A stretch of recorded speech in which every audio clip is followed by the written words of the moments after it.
Sous ces casques de chantier, les archéologues du CRAC, le centre de recherche en archéologie contemporaine.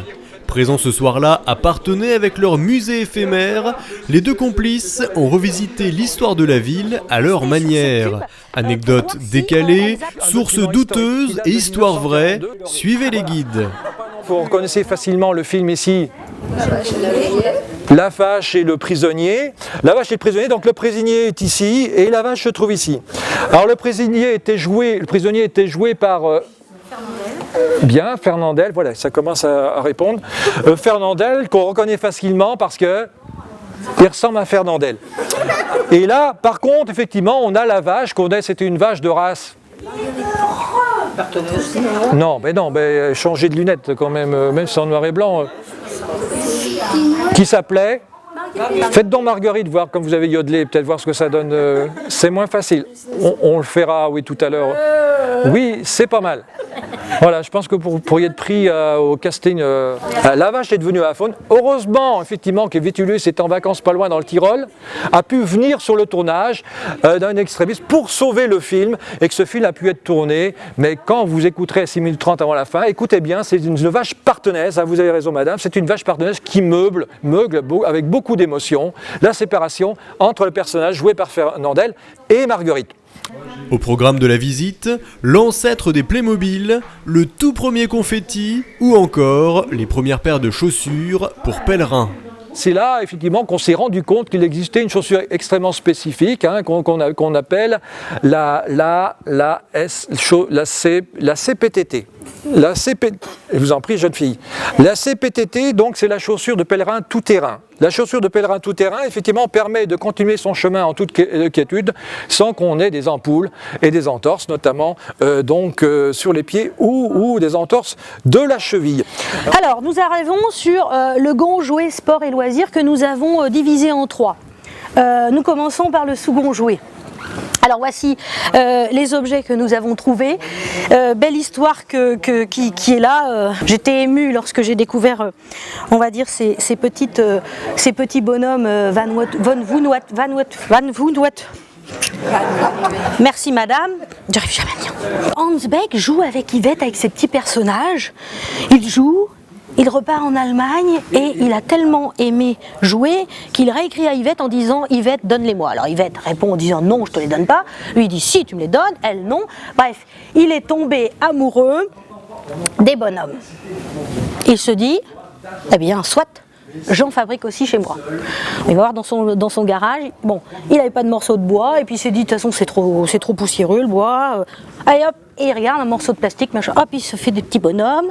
Alors évidemment, il n'avait pas assez de plastique pour qu'ils soient aussi hauts, il les fait plus petits. Et là, il se dit, oh super, il fait ses petits bonhommes. Et évidemment, il a créé... Playmobil. Eh oui, c'est vrai ça, regardez, ils ont déjà les mains comme ça. C'est magnifique.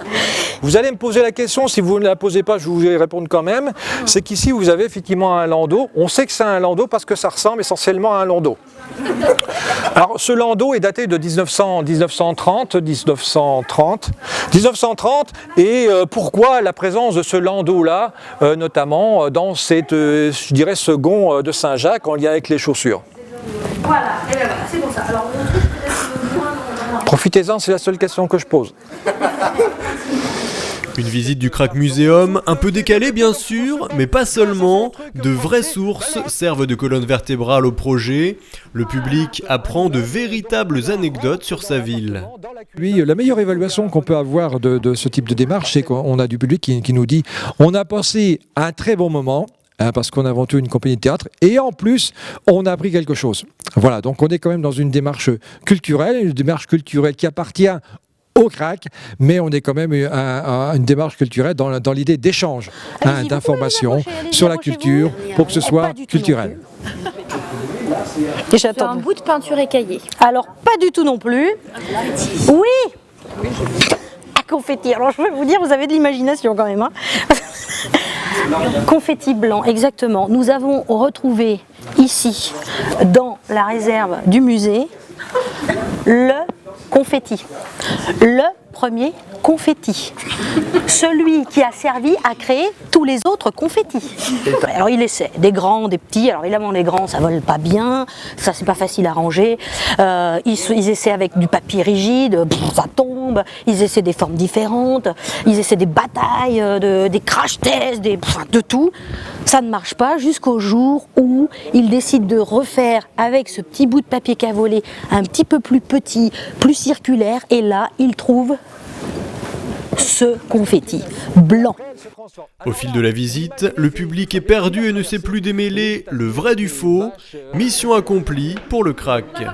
Les gens, on a toujours les gens, ils savent qu'ils viennent faire un moment convivial, ils voient nos têtes, etc. Mais en même temps, on parle de choses vraies, mais en même temps, on parle des choses fausses qui sont relayées avec des choses vraies, et inversement, ils sont totalement perdus. Mais permet d'avoir l'attention, notamment du public, de pouvoir le déstabiliser, parce que si on ronronnait sur des choses déjà acquises ou que les gens connaissent, et à un moment donné, on perd le public, on perd l'attention du public, et on est perdu nous aussi.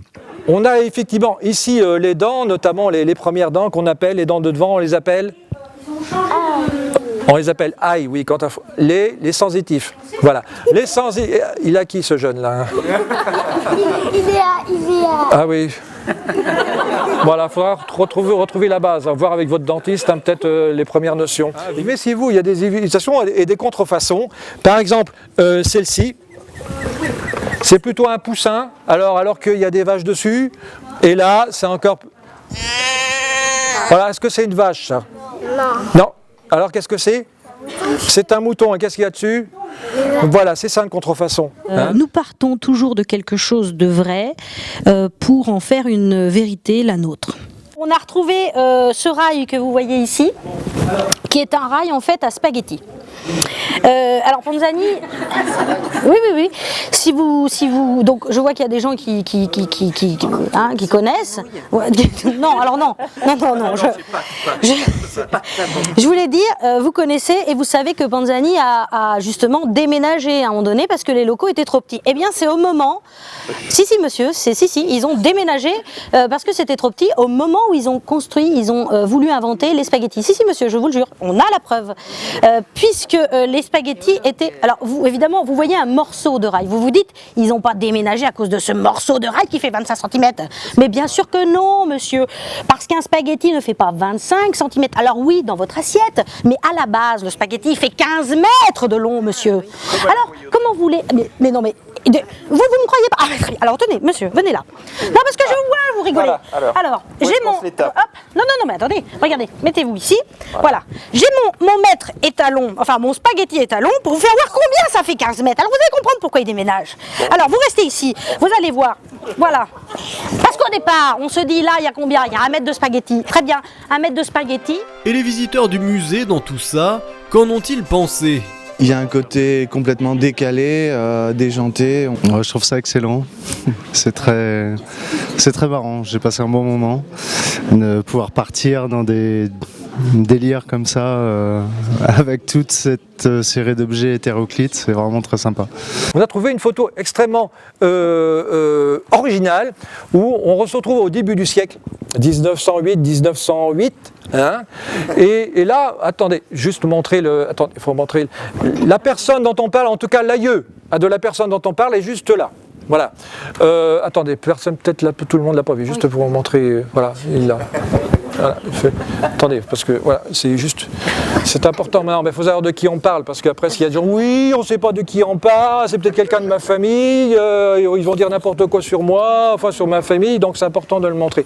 Voilà, pour ceux qui sont loin, là, dites oui, comme ça, ce sera fait. Voilà, merci. Ça permet justement de relativiser un petit peu ce que c'est qu'un musée et l'appréhension qu'on peut avoir quand on vous dit d'aller au musée, avec les enfants en particulier, c'est difficile. Alors que là, c'est sympa, ça donne une autre idée de ce que peut être les découvertes. Enfin non, moi j'ai beaucoup aimé. C'est très intéressant, un peu décalé, mais bon, on retrouve plein d'origines de certaines choses sur Parthenay. J'ai trouvé ça extra, c'est super. Je me suis beaucoup amusée. L'équipe du Crack vous donne rendez-vous très prochainement pour d'autres découvertes surprenantes. En attendant, n'oubliez pas, jusqu'à preuve du contraire, tout est vrai.